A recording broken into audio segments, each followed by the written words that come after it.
2025. $3 trillion of oil changes hands, and almost every single barrel, from Riyadh to Rotterdam to Houston, gets paid for in the exact same currency. Not the strongest one, not the safest one currency. Why? Because of a handshake in a desert in 1974, a deal so quiet that most people who use this money every single day have never heard the name for it. It is called the petrodollar, and it is the most powerful financial machine you were never taught about in school. Rewind. The 15th of August, 1971. Richard Nixon walks onto live television, looks straight into the camera, and calmly tells the planet, the dollar is no longer convertible into gold. Just like that. Voil. Here is what happened. After World War II, the world ran on a system called Bretton Woods. Plain version, every dollar in circulation was a paper claim ticket on actual gold sitting in American vaults. Any foreign government holding dollars could knock on Uncle Sam's door and say, I'd like to cash these in for bullion, please. And the answer was always the same, right? This way, sir. That is why the dollar became the most trusted piece of paper on earth. One problem: America was printing way more dollars than it had gold. Vietnam, the space race, Cold War muscle, welfare at home, the presses never stopped. And other countries, they noticed. France noticed first, then everyone else, one by one. They lined up at the gold window, claim tickets in hand, asking for the metal they were promised. Not ideal. So Nixon did the only thing left to do. He slammed the window shut. No more gold. The dollar overnight was backed by exactly nothing. Just trust. And in 1971, trust was not exactly trending. Then it got worse. October 1973, Egypt and Syria launch a surprise attack on Israel. The Yom Kippur War. Washington responds with a massive airlift of weapons straight into Tel Aviv, and the oil-producing world is watching every plane take off. So now America had a currency backed by nothing. A war it just picked a side in, and a planet full of nervous creditors. 3 problems. 0 gold. 1 very awkward phone call about to happen in a Saudi desert. That phone call is where your paycheck, your gas bill, and the price of everything you own quietly got rewired. Before I show you the deal itself, tell me this in the comments. Do you think the dollar in your wallet is actually backed by anything real today? Yes, no, or I'm scared to find out. Drop it below.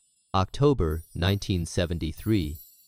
A barrel of oil quadruples in price while you're stuck in a gas line that wraps around the block. Welcome to the moment.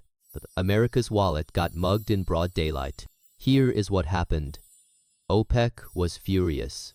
So Arab oil producers reached for the only weapon that could actually bruise a superpower, the spigot. They cut production.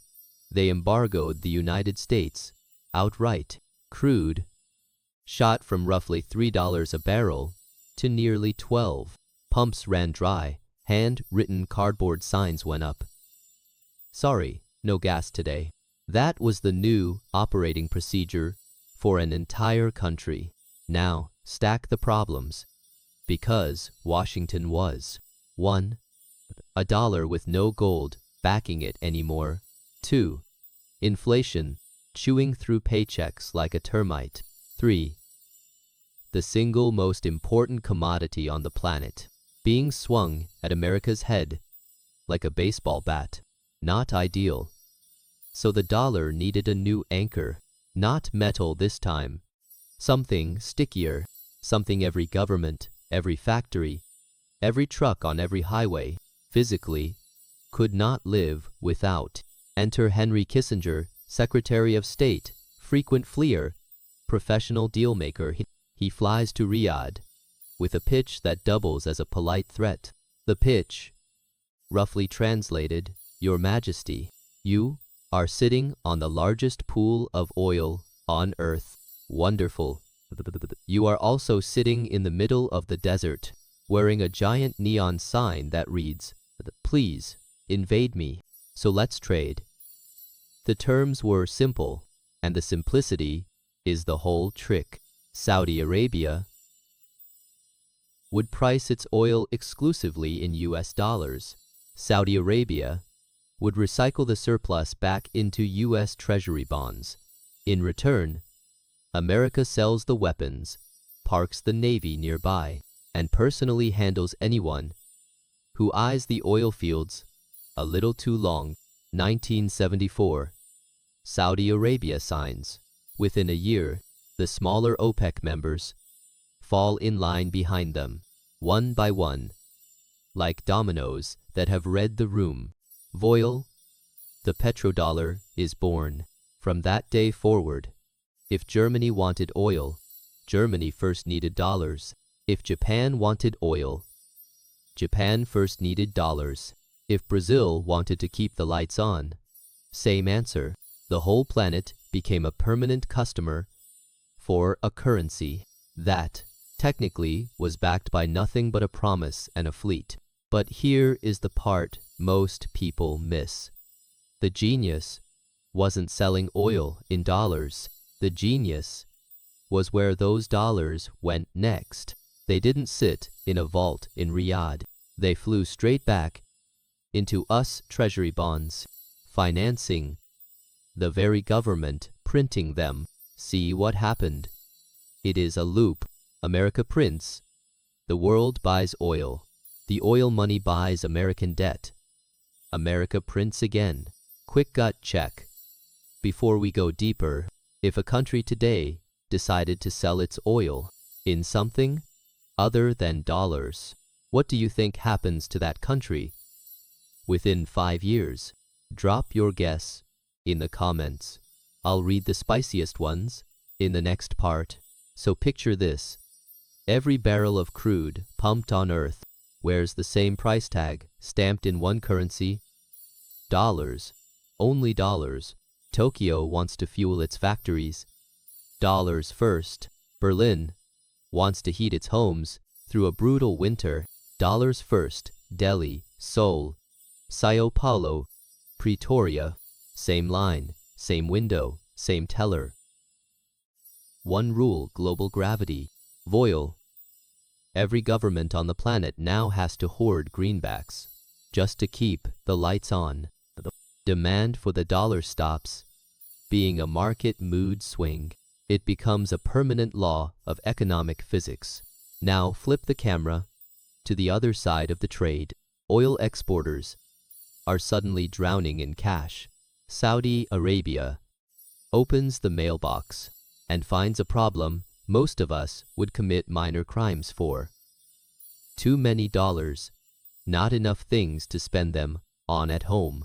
You can only build so many palaces, import so many Mercedes, pave so many highways through the desert.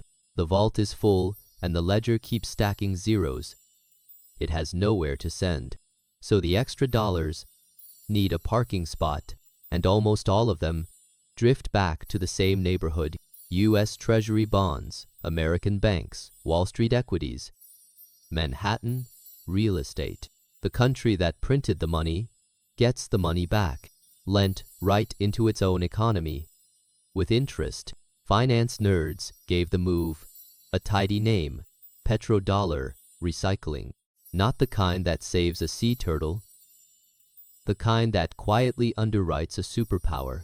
See what happened. America sold a rule. The world bought oil.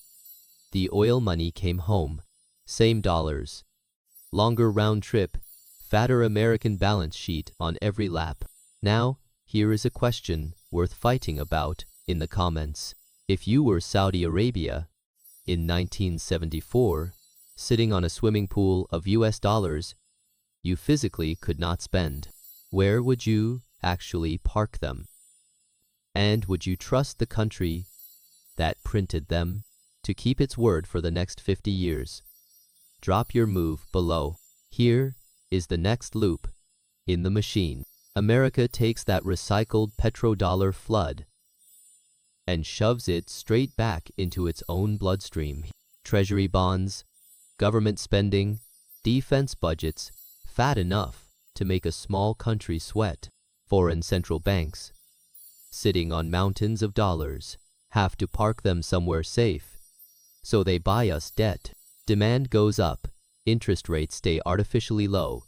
Washington borrows cheap, voil. And what does cheap borrowing pay for? The same military that patrols the same Gulf, that protects the same oil fields, that keep the same crude flowing in the same dollars, that get recycled into the same bonds. See what happened? It is a loop, a self-licking ice cream cone the size of the planet. Here is the punchline. Almost nobody says out loud. America doesn't actually need to pump the oil. It doesn't need to own the wells. It just needs the rest of the world to keep paying for barrels in its currency. Saudi Arabia drills it, China burns it, Germany imports it, and every single transaction quietly props up the dollar, the bond market, and the Pentagon. 3 birds, 1 barrel. But there is one last ingredient. The thing every historian, every economist, every geopolitical analyst quietly agrees keeps this whole machine humming. It is incogni. Just kidding, mostly, because here is the thing nobody warns you about. Right now, while you're watching this, data brokers are packaging your name, your email, your home address, your phone number, your job, your salary range, and selling it off to anyone with a credit card. That is why a bank you've never called knows your birthday. That is why a delivery text shows up about a package you never ordered, asking you to confirm your address. You tap the link, there was no package. There never was. Now, they don't just have your data. They have your phone, your logins, your bank app. You can spend months, sometimes years, untangling that mess. Or you spend 3 minutes setting up incogni. On my dashboard, I can literally watch it, hammering dozens of brokers on my behalf, firing off removal requests, chasing them down, making sure my info actually disappears instead of getting quietly resolved next quarter. So here is the question I want you to drop in the comments. If the dollar really is backed by warships and oil fields instead of gold, what do you think actually replaces it first? And who pulls the trigger? Quick pause, because before we get to the part where America turns its own currency into a weapon, there is something boring that quietly decides whether your personal data ends up on a spam list, a scam call sheet, or worse, it is the government. Just kidding. It is data brokers, hundreds of them, quietly buying your name, address, phone, salary range, even your kid's school district, then selling that file to anyone with a credit card. Incogni hunts those brokers down for you and forces them to delete the file. The killer move is the custom removal feature on the unlimited and family unlimited plans. You spot your info on some sketchy little site. You paste the URL into incogni, and a real human agent goes and rips it down. Go to incogni, come Creon Capital, and punch in code Creon Capital for 60% off. They can't come after you if they can't find you. Link is in the description. Now, back to the dollar. By the 1980s, this machine was humming. The dollar's slice of global reserves blew past 70%. U.S. Treasury bonds quietly became the safest asset on planet Earth.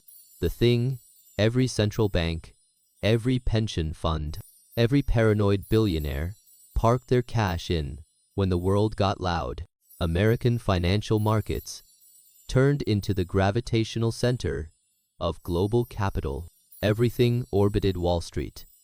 Everything settled in dollars. Here is what that actually bought America: cheap borrowing, bottomless deficits, the freedom to print money and quietly export the inflation to somebody else's grocery aisle. Economists gave it a fancy French label: exorbitant privilege, which is academic speak for legalized robbery in a tailored suit. But the cheap debt wasn't the real superpower. The real one was darker: sanctions. See, the dollar isn't just paper, it is plumbing. Global trade, cross-border banking, oil contracts, central bank reserves, sovereign debt, the wires moving trillions every single day. All of it routes through the dollar system. Getting cut off from that system isn't like losing a credit card. It is like being kicked off the internet itself. You don't just lose a currency, you lose the grid. Your banks can't clear payments. Your exporters can't get paid. Your reserves freeze in place. Voil. Your economy goes dark. That is what makes the sanctions hammer so terrifying. Washington doesn't have to fire a shot. It just has to flip a switch. Don't like a regime's nuclear program? Switch. Don't like an invasion? Switch. Don't like who is selling oil to whom? Switch. The country on the receiving end watches its currency tank. Its imports vanish. Its hospitals run out of supplies. Its citizens line up at gas stations, all from a memo signed in D.C. Stack it up. Cheap money for America. Forced trust from everyone else. A weapon nobody can dodge. See what happened. It is a loop. Every advantage feeds the next one, and every country that tries to opt out runs straight into the same wall, which raises the obvious question: if you were running a country that landed on Washington's bad list tomorrow, what would you actually do? Build a rival currency? Stockpile gold? Trade in yuan? Drop your honest answer in the comments. I'm reading everyone. Here is where the story gets uncomfortable. Look at your gas receipt. Every barrel that priced fuel into your tank got priced in dollars. Try to break that habit as a country, and history says something strange tends to happen to you. The year 2000. Saddam Hussein walks up to the microphone and announces Iraq will start selling oil in euros, not dollars.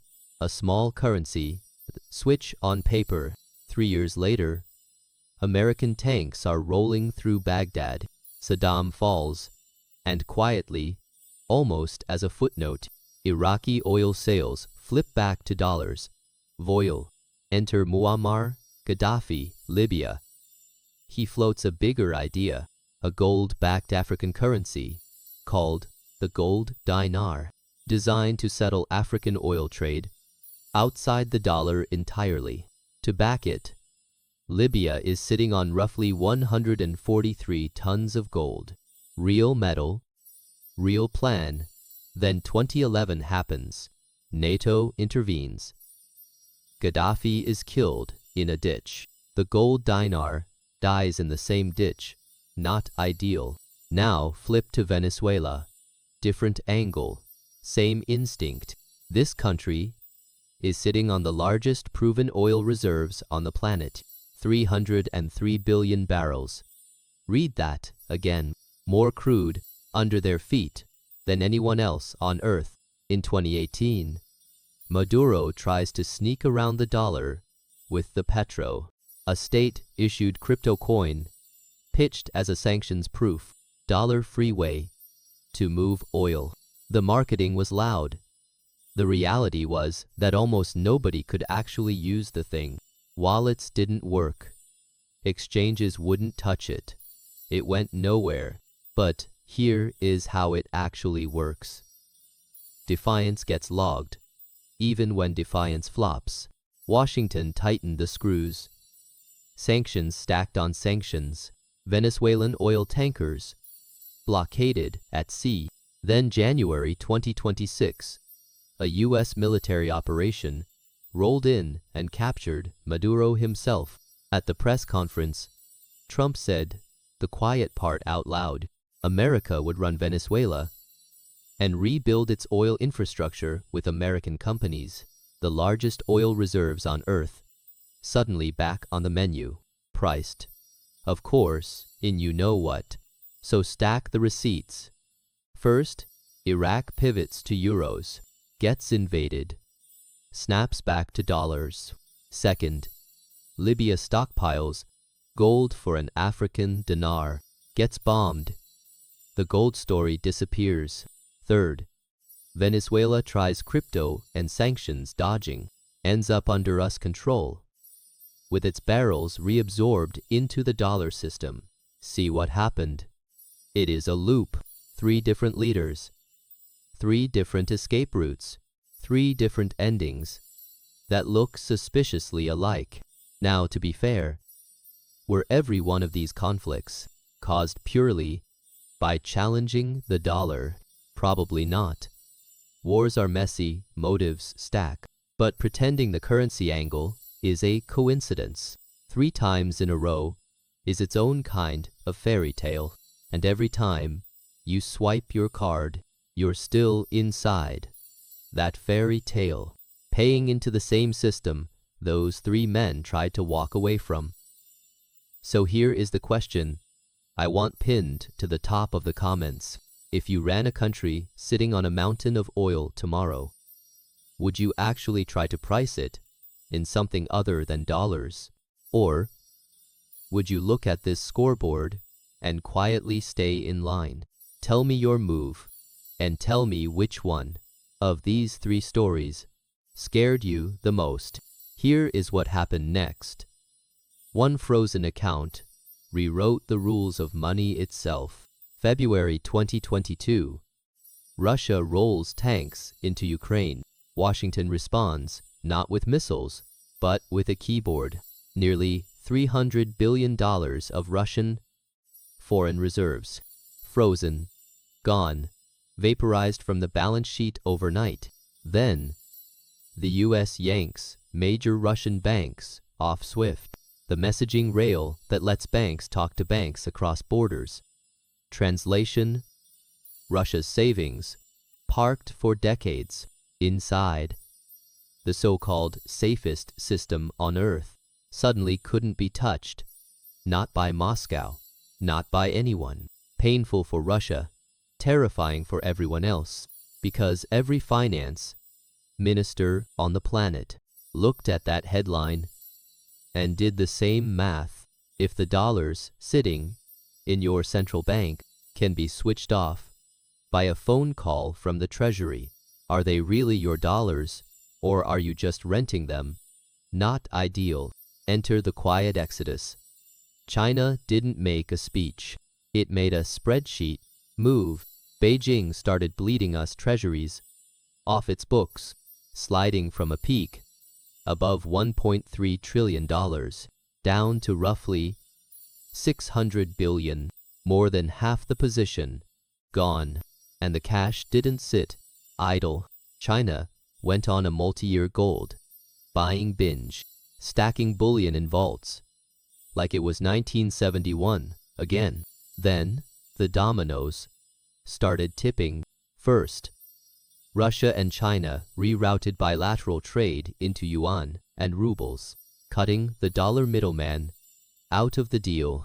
Second, Brazil and China signed agreements to settle trade in their own currencies. Third, India started wiring rupees for Russian crude. And then the kicker, Saudi Arabia. The same Saudi Arabia that built the petrodollar handshake back in the 70s, publicly said, on the record, it was open to selling oil in currencies other than the dollar, voil. The architects of the system politely raising their hand to leave the room. And the numbers don't lie. The dollar's share of global reserves keeps grinding lower year after year, not in a crash, but in a slow leak, a drift, a rotation. So here is the question for you watching this. With a paycheck in dollars, and a 401k in dollars, and a savings account in dollars, if the world's biggest holders are quietly trading the greenback for gold, yuan, and rupees, what exactly do you think? They know that your bank isn't telling you. Drop your honest answer below. Here is the scoreboard. Nobody put on your paycheck. In 2001, the dollar held 72% of the world's reserves. Today, under 58%. That is not a wobble. That is a slow leak inside the very machine that decides what your savings are worth. Meanwhile, central banks are doing something they almost never do out loud. They restacking gold. Over 1,000 tons added in 2024 alone. Record territory. When the people who print money quietly trade it for metal, that is a tell. Enter the yuan. Roughly 2% of global reserves. Tiny, laughable, even. Except a decade ago, that number was basically zero. Small line, steep slope. Not ideal if you're the dollar. Then comes the bigger crack. Oil itself. 1 in 4 cars sold worldwide in 2025 is electric. Read that twice. The whole point of the petrodollar was that everyone needed dollars to buy crude. Shrink the crude, and you shrink the leash. Now, let's be honest with the receipts. The machine still runs. The dollar still moves. 88% of foreign exchange transactions, roughly half of global trade, is still invoiced in greenbacks. No single rival, yuan, euro, gold, crypto, walks in tomorrow and takes the throne. Voil, king still on the board. But here is the judgment, and it is the one your wallet should write down. For the first time in 50 years, the king has competition, not one giant challenger marching through the gate. 1,000 small ones with chipping at the wall, reserves drifting, gold piling, yuan creeping, oil loosening. See what happened? It is a loop. Each crack widens the next. So what does this mean for the dollars sitting in your account? Your 401k, your paycheck that still thinks it is 2001. It means the assumption that the dollar is forever is now officially an assumption. Diversify. Like the central banks are diversifying. A slice in hard assets. A slice outside one currency's fate. A slice you actually understand. Apes alone. Weak. Apes together. Strong. What a wonderful day to stop pretending the machine that it can't change. Drop your honest take below. Is the dollar's throne safe for another 50 years? Or are you already moving money out? Name the one asset you trust more than cash right now, and tell me why.